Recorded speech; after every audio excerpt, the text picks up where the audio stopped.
Voici quelques questions que vous vous êtes sûrement déjà posées sans avoir forcément la réponse. Pourquoi ai-je les yeux bleus alors que mes deux parents ont les yeux marrons? Pourquoi ai-je les cheveux bouclés comme ceux de ma grand-mère?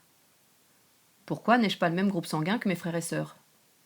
Pourquoi les vrais jumeaux sont-ils identiques alors que les faux jumeaux peuvent être très différents et même pas du même sexe? Dans cette partie, sur la diversité et l'unité des êtres humains, vous allez trouver les réponses à ces questions et acquérir des connaissances précises sur des notions dont on entend très souvent parler dans les médias. Génétique, ADN, gènes, maladies héréditaires. Pour cela, vous allez devoir résoudre une enquête policière. La première partie de votre mission sera de démasquer le coupable. La deuxième partie sera de fournir les preuves pour l'inculper.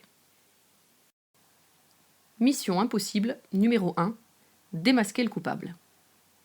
Lors d'une enquête policière, on identifie un coupable grâce à ses caractéristiques personnelles. D'abord, grâce aux caractéristiques physiques, visibles et décrites par des témoins oculaires, comme par exemple la couleur de la peau ou la forme des yeux, mais aussi et surtout grâce aux informations fournies par les caractéristiques invisibles et spécifiques à l'individu, comme par exemple les empreintes digitales, le sang ou l'ADN. Votre mission impossible, si toutefois vous l'acceptez, est de trouver le meurtrier de notre agent Josselin, sauvagement agressé à la gorge le 2 janvier dernier dans une ruelle sombre de Bordeaux. On a retrouvé de la chair sous ses ongles, signe d'une possible lutte. Ses vêtements sont tachés de sang, le sien, mais peut-être aussi celui de son agresseur. Par contre, on n'a relevé aucune empreinte digitale exploitable sur la scène du crime.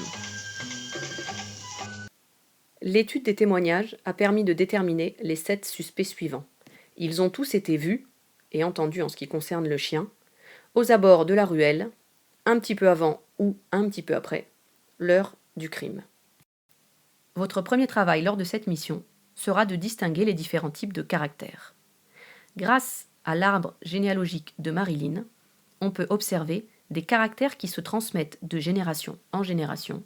Ce sont les caractères héréditaires. On voit par exemple la couleur blonde des cheveux qui se transmet de la grand-mère de Marilyn jusqu'à Marilyn.